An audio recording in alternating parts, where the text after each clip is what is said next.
The man up and say what you really want to say. Simon, you're doing a great job.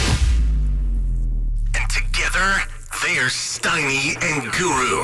Yeah. On 95.7 The Game. How big's this game, Goo?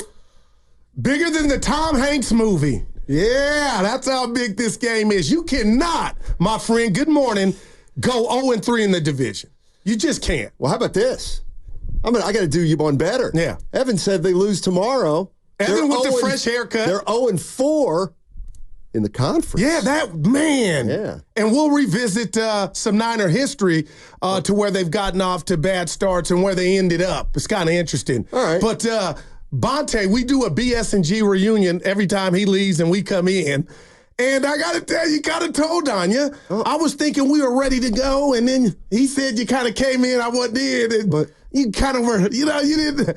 How you feeling? Like, come on, man. I thought we was good. Oh, we're good. We're good. We're ready. We're ready. Hey, good. Hey. Yeah, let's go. Yeah. That's my version of the commercial. All right, so give me those numbers you were showing to me earlier before the show on how the 49ers have started a couple seasons in the past. 2019. Okay. They started out 5-0, ended up 13-3, went to the Super Bowl, lost to the Chiefs. 2020, we remember that year, the COVID year. All right. They started the same, 2-3, but Steiny ended up 6-10. Okay, so no playoffs there. 2021, 2-3 start again, got get back, ended 10-7, lost to the Rams in the NFC Championship game, up 10. And then obviously 2022, Steiny, they were 3-2, went on to be 13-4. So I just thought that was interesting that one of the 2 years where they got off to the same 2-3 start, they were able to propel themselves to the NFC Championship game. What worries me about the Niners is the Red Cross, Donnie, is the health. Because if nobody's coming through that door named Greenlaw or Robert Saleh, if this is what you're telling me the Niners defense is going to be, then the offense has to be ultra prolific. And through 5 games, it has not been, especially in the red zone. 888-957-9570 is the number. We're going to have Ben Solak, ESPN. He's going to join us at 10:50. He's a senior NFL analyst for ESPN. He's going to join us at 10:50 today. But the question I have for 49er fans is, we've seen this team get off to slow starts in the past, and they've been able to make up for it. But does this season feel different? Does this season feel like it's going to be harder to accomplish that? They're 2-3 now. What are the goals of this team? It's obviously still to make the playoffs. If they win tomorrow, they're 3-3, and they'll be tied for first in the NFC West. But my question is, does it feel like they have bigger problems than they have in the past, and will they be able to overcome them? I was thinking about this today. Who are you blaming this season on right now? What's the biggest reason they're 2-3? Attrition. And it's what you have been preaching, and I mean this, Donnie, all off season about, how far you go, how long you go, it does matter. And I will not give in and say this is a Super Bowl hangover, but it's obvious that Christian McCaffrey has not been able to go because of his previous workload, because of what went into last season. So I start there. I start with the disease of me, with Ayuk and Trent Williams, but also Greenlaw. That started in the Super Bowl, that loss. So you felt the brunt of that loss in a game that you could have won maybe if he stayed upright. He didn't.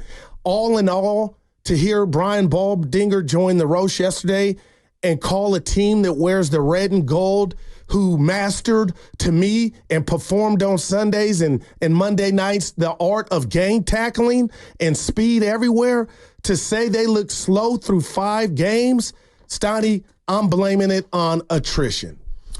Like it's just catching up to them. This great run, the 4 straight NFC Championship games. That sounds like a games. Super Bowl hangover. Is it the same thing, or is it a little different? Well, I'm saying attrition because now you're without the services of 2 guys. A hangover is when we're all here, we're just kind of, going through it a little lazy. But 2 guys, 2 big guys are not there. So that's why I don't want to say hangover. That's why I go to attrition. Attrition is why Greenlaw is not available yet and why we don't know what's going on with McCaffrey. So that's why I go to attrition more so than a hangover. Yeah, my thing is the guys who are here have to play better. Can they? Like, who's on that list? You ready? Yeah. I have them written down. Okay. Trent Williams. I'm not mad at Williams you. Okay. Needs to play better. Nick Bosa needs to play better. Brandon Ayuk needs to play better. Deebo Samuel needs to play better. And then I'm going to throw this guy in there. Kyle Shanahan needs to coach better. Okay. And so does Nick Sorensen. There you go. Trying to think who else. The whole secondary, you know. That's true. That's true. I mean, this team doesn't even have an interception through 5 games. Just think about that. They don't even got a pick. Is that true? Yeah, it's true. They don't even got a pick. That's not ringing a bell for some reason. I don't know why. Just think about that. That stat, Guru, is exactly why I'm not worried about the Niners right now. They are one loss better than what they finished last year. There have been teams that have been better records to start the season. I see what he's saying. He's saying that they're more likely to get hot. Okay, well, they got time. They've done it before. But let's be honest, Steiny, they're not losing to the Chiefs, who they play in a couple weeks. They're losing to the downtrodden teams. I mean, Arizona got their ass whooped before they came here. They got shellacked. And then they got off the mat, and it looked like JV versus varsity in the second half in regard to the Arizona running attack. And what about the Rams? They can't, you know what I mean? They were without damn near everybody and found a way to beat you. Yeah. So, you know, tomorrow's everything in regard to what you just said. And Evan's point, they have not beat an NFC team yet. No, not yet. Oh, we got Bruce. We got Bruce in San Jose wants to put a rat on the table after early. 8 minutes. Oh, wow. You know what? Get us started. Bruce in San Jose wants to put a rat on the table right off the bat. What's going on, Bruce? Hey, good morning, fellas. Oh, man, you guys are the best. And my second favorite part of the show is actually the crossover when you guys are able to challenge those losers from the afternoon show. But anyways, hey, those are our brothers. Yeah, those are our brothers. I know. Hey, wait, we're all family here. Yeah. Right? We can do a little jib and jab here. It's all family in the end. Definitely waiting on my bingo card. Is, ever since Robert Salah has left, the defense coaching staff has been in shambles, and for some reason Shanahan doesn't know how to manage that. I don't think we can bring Robert back this year, but the rat on the table, Shanahan doesn't know how to manage his coaches. I don't know. What do you guys think? Well, that's a pretty big rat early. Well, it was week 6 when people in Steiny, the secondary, I was correct, doesn't have a pick, but Warner and Bosa have an interception. But the secondary doesn't have one. So I'll just say this. You were specific. But week 6 is when people turn that Monday night game against Minnesota, the all-out blitz right before the half. And, you know, that touchdown when the long bomb was completed for a TD. My point is, are 5 games too soon for you? Is that too short a sample size? 4. For the Sorensen is not doing a good job, people? Yeah. And what bothers me about that is the eyes in the sky were Staley. I thought he was going to be the overseer in case the defense took a step back or it took a little while. But I will say this, what's the difference in the Steve Wilkes portfolio in regard to heat? Shout out Pat Riley and getting the court named after you.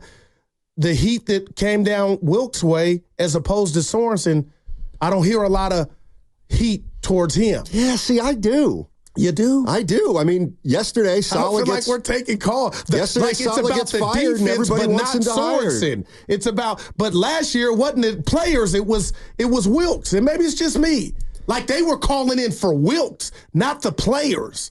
This time it seems to be about the players and not the guy in the maestro who conducts it. 888-957-9570. The Niners are 2-3, ladies and gentlemen.